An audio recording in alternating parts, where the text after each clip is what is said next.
नमस्कार दोस्तों, स्वागत है आपका हमारे चैनल विजय रथ हिंदी एकेडमी पर। आज हम सॉल्व करेंगे टेस्ट सीरीज संख्या 21। आइए देखते हैं अपना पहला क्वेश्चन। त्रियामा उपन्यास की लेखिका हैं। तो त्रियामा की लेखिका कौन है? मनीषा कुलश्रेष्ठ है। कुछ रंग थे ख्वाबों के, किसकी रचना है ये? नासिरा शर्मा की रचना है ये। सुन यार मलंगा, किसकी रचना है ये?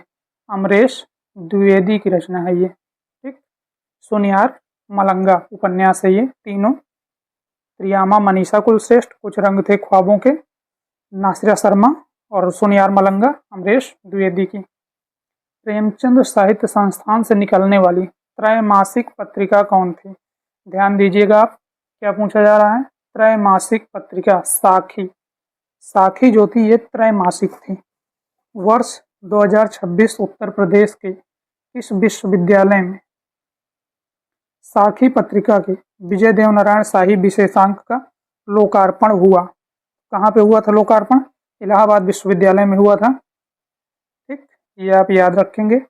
नेक्स्ट हम देखेंगे 1866 ईस्वी में भाषा विज्ञान की एक समिति ला सोसिएते द लिंग्विस्टिक ने एक निर्देश दिया कि भाषा की उत्पत्ति और विश्व भाषा निर्माण, इन दो विषयों पर विचार नहीं किया जाएगा। किस पे नहीं किया जाएगा विचार?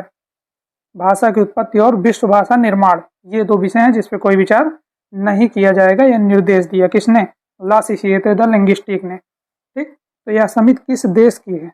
यह जो समिति है ला सोसिएते द लिंग्विस्टिक, ये किस देश की है? तो ये फ्रांस की है। फ्रांस, पेरिस से। अवर्ण और सवर्ण पत्रिकाओं का प्रश्न नामक लेख के लेखक हैं। अवर्ण और सवर्ण पत्रिकाओं का प्रश्न, ये है गिरिराज किशोर का लेख। नेक्स्ट देखेंगे हम, धान की रोपाई करते समय स्त्रियां कौन सी गीत गाती हैं? देख लेते हैं।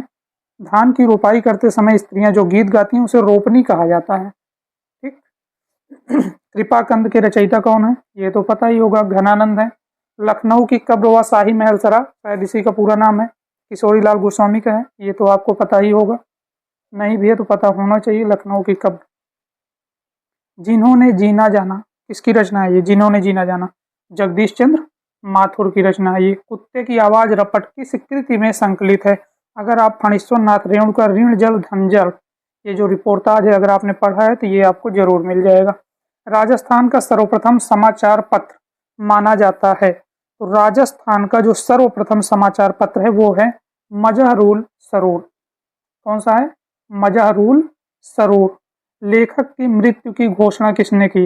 रोला बार्थ ने की है लेखक की मृत्यु की घोषणा। नेक्स्ट क्वेश्चन हम देखेंगे, वर्तनी क्या है? वर्तनी की दृष्टि से अशुद्ध शब्द है, तो वर्तनी की दृष्टि से आपको अशुद्ध बताना है, शुद्ध नहीं। सीधा साधा ये अशुद्ध है, बाकी तीनों शुद्ध शब्द हैं। जिस वाक्य में एक क्रिया होती है और एक कर्ता होता है उसे क्या कहते हैं? तो जिसमें एक क्रिया एक कर्ता हो वह सरल सिंपल वाक्य कहलाता है। नेक्स्ट देखेंगे, नयन चुवह जस महावट नीरू, नागमती वियोग खंड की इस पंक्ति में महावट का सही अर्थ क्या है? महावट का अर्थ यहाँ महावत से लिया गया है। किससे लिया गया? महावत से। लोकगीतों के मुख्यतः प्रकार कितने होते हैं? तो लोकगीत मुख्यतः 5 प्रकार के होते हैं। सुधाकर अखबार के संपादक निम्न में से कौन है? तो सुधाकर किसका है? तारामोहन मित्र का है। याद है कि नहीं? ब्रिटिश काल में प्रेस पर सेंसरशिप सर्वप्रथम कब लगाई गई? तो ब्रिटिश काल में प्रेस पर सेंसरशिप 1799 ईस्वी में लगाई गई। कौन सा अज्ञेय द्वारा रचित कहानी नहीं है? तो नदी के द्वीप में इनका उपन्यास है ना, शेखर वाला, शेखर ही तो है इसमें। रसवंत कवितन को रस ज्यों अखरान के ऊपर हुए छलके, उक्त पंक्ति किस कवि की है? तो उक्त पंक्ति जो है ये चिंतामणि की है। राम की शक्ति पूजा कविता मूलतः किस संकलन में संकलित है? अनामिका में। क्वेश्चन आज के बहुत अच्छे हैं, आपको देखने को जितने भी मिलेंगे वो सारे क्वेश्चन। राम की शक्ति पूजा कहाँ से लिया गया है या किस में संकलित है? अनामिका में। कौन सा शब्द विशेषण है? तो इसमें जो है सोना, गरल, चचेरा या रक्त, तो इसमें जो चचेरा है ये विशेषण है। बघेली बोली का क्षेत्र है, तो बघेली बोली का क्षेत्र कौन सा है? आपके सामने शहडोल है। अक्षर पर सिरोरेखा लगाने का अनुमोदन किस समिति द्वारा किया गया था? अक्षर पर सिरोरेखा लगाने का जो अनुमोदन था वो राष्ट्र भाषा प्रचार समिति द्वारा, नहीं सॉरी, ये जो किया गया था देवनागरी सुधार समिति के द्वारा किया गया था। किसके द्वारा किया गया था? देवनागरी सुधार समिति के द्वारा किया गया था। झलमला कहानी संग्रह के लेखक हैं। झलमला कहानी पद्मलाल पुन्नालाल बख्शी साहब की है। रूप के अनुसार संयुक्त क्रियाएं कितने प्रकार की होती हैं? तो रूप के अनुसार जो संयुक्त क्रियाएं हैं वो 8 प्रकार की होती हैं। देखेंगे क्वेश्चन नंबर 29। परिश्रम शब्द में कौन सी व्याकरणिक इकाई है? तो परिश्रम एक संज्ञात्मक इकाई है। निम्न में से कौन सा तत्सम है? तो तत्सम इसमें से दिवस जो पहला है वो तत्सम है, बाकी सब तद्भव हैं। कविता की भाषा विरोधाभास की ही भाषा होती है, यह कथन किसका है? ये कथन क्लिंट ब्रुक्स महोदय का है। आत्मा का संग्राम आत्मा से और देह का संग्राम देह से जीता जाता है। दिनकर का यह कथन किस कृति के संदर्भ में कहा गया है? कुरुक्षेत्र के संदर्भ में कहा गया है ये कथन। क्वेश्चन नंबर 33 हम देखेंगे। शुक्ल जी ने आधुनिक काल की सबसे महत्वपूर्ण साहित्यिक घटना किसे माना है? तो गद्य का आविर्भाव इसी को मानते हैं सबसे महत्वपूर्ण घटना। राहुल सांकृत्यायन का संस्मरण नहीं है, तो राहुल सांकृत्यायन का संस्मरण जो है 20वीं सदी का बाणभट्ट नहीं है, बाकी तीनों इन्हीं के हैं। बचपन की स्मृतियां, असहयोग के मेरे साथी, जिनका मैं कृतज्ञ हूँ। गौरा गाय नामक रेखा चित्र की लेखिका हैं। गौरा गाय किसकी रचना है? ये महादेवी वर्मा की रचना है। ये सतगुरु कै सदकै करूं, यहाँ सदकै से क्या आशय है? तो सदकै का अर्थ हो जाता है यहाँ न्यौछावर। सतगुरु कै सदकै करूं, सदकै का आशय यहाँ न्यौछावर से है। क्यों चित्तौड़ न आव्यो सावण पहली तीज, जोवै बाट बिरहनी खिण खिण अणवै खींच। यहाँ जो है ये जो आपके ऑप्शन है ये गलत प्रिंट हुए हैं। यहाँ आपको एक ऑप्शन रखना चाहिए था खुमाड़ रासो। क्या रखना चाहिए था? खुमाड़ रासो, और यही आपका आंसर भी हो जाएगा। ठीक, खुमाड़ रासो यही आपका क्या हो जाएगा? आंसर हो जाएगा। प्यू चित्तौड़ नाये सावन पहली तीज, जो वह बाट बिरहनी खिड़खिड़ अलवे खींच। ठीक, बढ़ते हैं हम आगे। तुलसीदास की निम्न कृतियों में कौन सी कृति कांडों में विभाजित नहीं है? तो पार्वती मंगल कांड में विभाजित नहीं है। देखेंगे अगला, पांडव शब्द में कौन सा प्रत्यय है या कैसा प्रत्यय है? पद। तो पांडव में तद्धित प्रत्यय है। क्या है पांडव में? तद्धित प्रत्यय है। तौलिया पुर्तगाली शब्द है, ये तो पता ही होगा, या ये भी नहीं पता? तौलिया क्या है? पुर्तगाली है। विश्व वमन में कौन सा समास है? विश्व का वमन करने वाला तत्पुरुष समास है इसमें। देखेंगे क्वेश्चन नंबर 42। शेखर जोशी की कहानी है। शेखर जोशी का मेरा पहाड़ किसकी है? शेखर जोशी की ही है। अच्छा, कर्मनासा की हार किसकी है? ये आप कमेंट में बताएंगे। बाकी पंचलाइट तो पता ही होगा, महुए का पेड़ भी पता होगा। कर्मनासा की हार कमेंट कीजिएगा आप।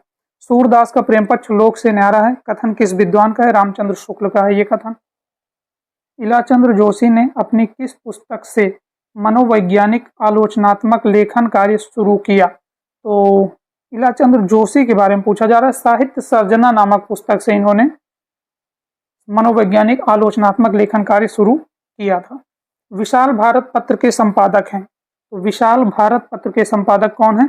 बनारसी दास चतुर्वेदी जी हैं। निम्न में कौन सा शब्द योग रूढ़ है? तो योग रूढ़ शब्द जलज है, ज्यादातर आपको देखने को मिल जाता है जब भी योग रूढ़ की बात हो, जलज ऑप्शन में आ ही जाता है। आत्मोत्सर्ग रचना में सिया राम शरण गुप्त ने किसके बलिदान की गाथा अंकित की है? सीधी सी बात है, आत्मोत्सर्ग में किसके बलिदान की गाथा अंकित की गई है? तो आत्मोत्सर्ग में गणेश शंकर विद्यार्थी के बलिदान की आत्मगाथा या इनकी गाथा का वर्णन हुआ है। निर्मला जैन कृत कथा समय में 3 हमसफर में 3 हमसफर हैं। ये क्वेश्चन कल के पेपर में भी था, बट ये है कि दूसरे तरीके से पूछा गया था कि इनमें 3 हमसफर कौन है करके था। तो कथा समय में 3 हमसफर, इनमें 3 हमसफर कौन कौन से हैं? तो कृष्णा सोबती हैं, मन्नू भंडारी हैं और उषा प्रियमवदा जी हैं। संलक्ष्य क्रम व्यंग किस संप्रदाय का भेद है ना? तो ये ध्वनि संप्रदाय का है। संलक्ष्य क्रम व्यंग ध्वनि, असंलक्ष्य क्रम व्यंग ध्वनि, 2 प्रकार के ना, तो देख लीजिएगा। है तो ध्वनि संलक्ष्य क्रम व्यंग ध्वनि और असंलक्ष्य क्रम व्यंग ध्वनि कंफर्म है। निम्न में से भारतेंदु हरिश्चंद्र की रचना नहीं है, तो देख लेते हैं कौन सी नहीं है। पायस पयोनिधि, ये भारतेंदु हरिश्चंद्र की रचना नहीं है। बाकी तीनों है, वर्षा विनोद, गीत गोविंदानंद और वेणुगीत। महिला रचनाकारों की कृतियां अपनी संवेदनशीलता, तार्किकता और तेवर में बेहद पठनीय होते हुए भी आलोचना के ठंडेपन की शिकार हैं। उक्त कथन किसका है? ये कथन ममता कालिया जी का है। बाजार के बीच, बाजार के खिलाफ, इसकी लेखिका कौन है? ये प्रभा खेतान की रचना है। एक नौकरानी की डायरी किस विधा की रचना है? एक नौकरानी की डायरी देख के आप डायरी पे मत जाइएगा, ये उपन्यास है। एक किसका उपन्यास है जरा कमेंट में बताइएगा, नहीं पता है तो सर्च जरूर कीजिएगा जिससे आपको भी याद हो जाए। डांग उपन्यास के लेखक हैं हरिराम मीणा। डांग उपन्यास के लेखक कौन है? हरिराम मीणा जी हैं। क्वेश्चन नंबर 55 हम देखेंगे, क्या है हमारा? कथा संगठन और अर्थ प्रकृति के योग को क्या कहते हैं? तो कथा संगठन और अर्थ प्रकृति के योग को नाट्य संधियां कहा जाता है। अर्थ प्रकृति का अंग नहीं है तो पताका प्रकृति कार्य तीनों है, प्रारंभ नहीं है यार। अर्थ प्रकृति का अंग प्रारंभ नहीं है। पौराणिक उपन्यास समीक्षात्मक अध्ययन किसकी रचना है? ये हितेंद्र यादव की रचना है। अभ्युदय नामक साप्ताहिक पत्र का प्रकाशन कहाँ से होता था? तो ये प्रयाग से ही निकलता था अभ्युदय। रामवृक्ष बेनीपुरी के संपादकत्व में पटना से निकलने वाला पत्र है, तो पटना से ऐसा कौन सा पत्र है जो रामवृक्ष बेनीपुरी के संपादन में निकलता था? तो किसान मित्र है। नेक्स्ट क्वेश्चन हम देखेंगे, स्त्री संघर्ष का इतिहास 1800 से 1900 के लेखक कौन है? राधा कुमार हैं इसके लेखक। कक्का जी कहीन मनोहर श्याम जोशी का है। प्रत्यंचा संजीव साहब का उपन्यास है। निम्नलिखित कहानियों को प्रकाशन वर्ष के अनुरूप व्यवस्थित करना है, तो सबसे पहले चंद्रलोक की यात्रा यही आएगी, फिर राखी बंध भाई ये आ जाएगा, कानों में कंगना, और चारों क्रम से ही दिए गए 1 2 3 4। राजभाषा नियम 1976 में कुल कितने नियम हैं? पता है ना, 12 नियम है। झोपड़ी से राजभवन तक, ये तो माता प्रसाद की रचना है। देव रचित अष्टयाम ग्रंथ की विषय वस्तु क्या है? अष्टयाम में किसका वर्णन है? 8 यामों का वर्णन किया गया, नायक नायिका के विविध विलासों का। देव द्वारा रचित जो अष्टयाम है उसमें सही युग्म का चयन करना है। खैर देख लेते हैं। विलायत यात्रा बिल्कुल गलत है। रामवृक्ष बेनी हिमालय यात्रा गलत है। देवेंद्र सत्यार्थी तूफानों के बीच बिल्कुल नहीं। रांगी राघव का है क्या तूफानों के बीच? आखिरी चट्टान तक मोहन राकेश, ये साफ साफ आंसर आपके सामने है। मोहन राकेश आखिरी चट्टान तक। देखते हैं क्वेश्चन नंबर 68। प्रभाकर श्रोत्रिय को उनकी किस रचना के आधार पर उन्हें आलोचना की तीसरी परंपरा का आलोचक कहा जाता है? तो किसके आधार पर कहा जाता है इनको? कविता की तीसरी आंख के आधार पर इन्हें क्या कहा जाता है? आलोचना की तीसरी परंपरा का आलोचक कहा जाता है। ठीक, ये क्या कहा जाता है इन्हें? आलोचना की तीसरी परंपरा का आलोचक किसे कहा जाता है? प्रभाकर श्रोत्रिय को कहा जाता है। खैर स्वनिम का अर्थ ध्वनि होता है, ये तो पता ही होगा। देव कवि कहाँ के रहने वाले थे? तो देव कवि इटावा के रहने वाले हैं। वहीं के तो थे, बिल्कुल वहीं के हैं। डी ऑप्शन आपका सही हो जाएगा। देव कवि कहाँ के रहने वाले हैं भाई? तो ये इटावा के रहने वाले हैं साहब। गोलमेज, कथोपकथन, कविता और समय आदि रचनाएं किसकी हैं? अरुण कमल की। गोलमेज। चंद्रधर शर्मा गुलेरी की कहानी बुद्धू का कांटा। बुद्धू कांटा कब आई थी? 1914 में आई थी। अच्छा, इनकी जो कहानियां हैं 2-3, इनकी तीनों का प्रकाशन वर्ष जरा आप बताइएगा तो, अगर आपको याद है तो। लिखने से आपको एक बार रिवीजन ही हो जाएगा आपका। कमेंट करेंगे, मुझे भी अच्छा लगेगा। खैर, नवगीत रागात्मक चेतना का पर्याय है। कथन किस विद्वान का है? रविंद्र भ्रमर का है। मैथिली हिंदी में रचित गद्य की प्रथम रचना है। मैथिली हिंदी में अगर बात करें तो वर्ण रत्नाकर है गद्य की रचना, पहली गद्य की रचना। यह वह कहानी है जिसमें हिंदी छुट और न किसी बोली का मेल है न उठ। यह घोषणा किसकी है? कई बार पूछा जा चुका है ये क्वेश्चन, इंशाअल्लाह खान साहब का है। गिलक्राइस्ट ने कुल कितने ग्रंथों की रचना की है? टोटल 19 ग्रंथ लिखे हैं इन्होंने।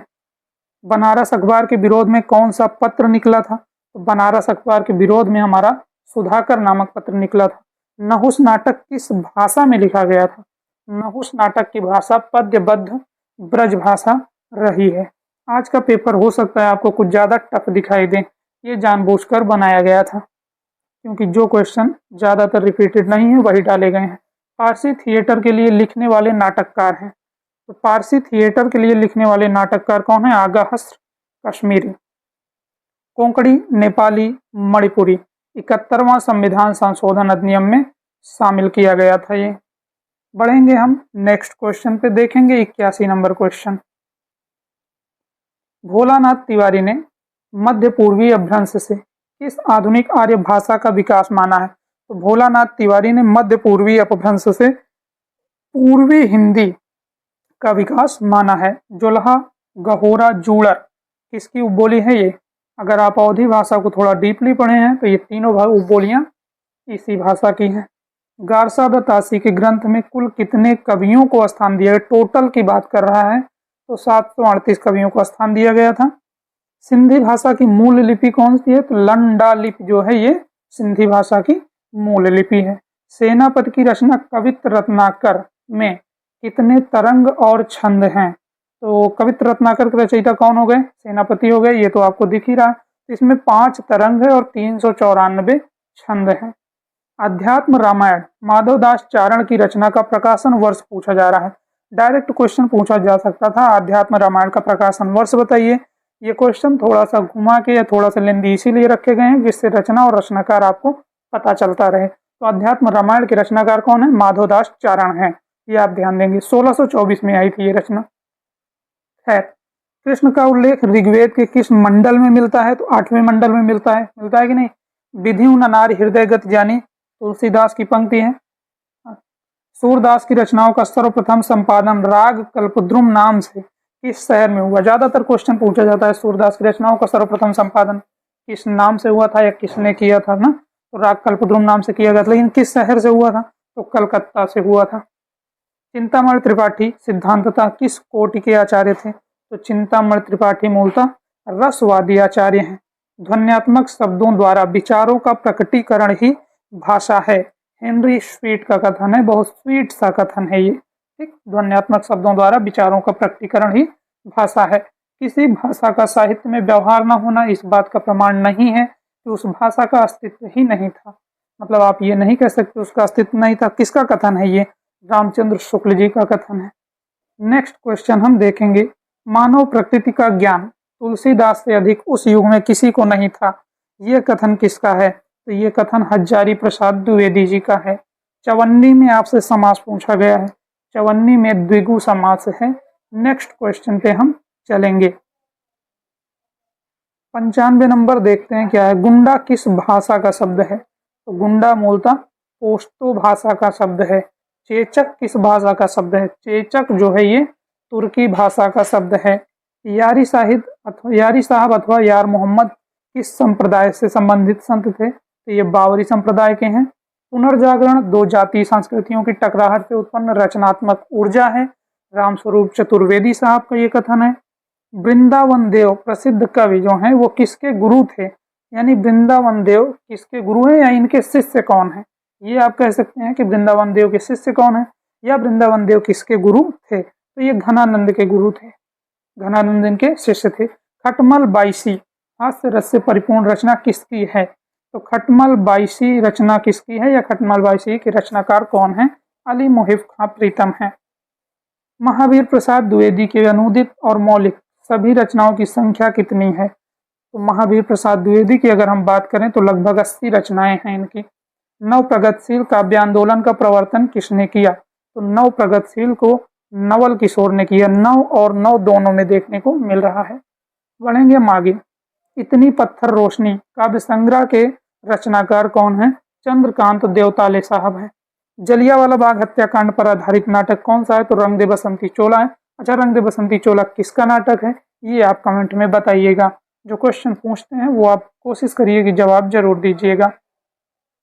विवाह के पश्चात की समस्या का चित्रण किस उपन्यास में हुआ है? तो विवाह के पश्चात की समस्या का अगर चित्रण की बात करें तो कल्याणी में है।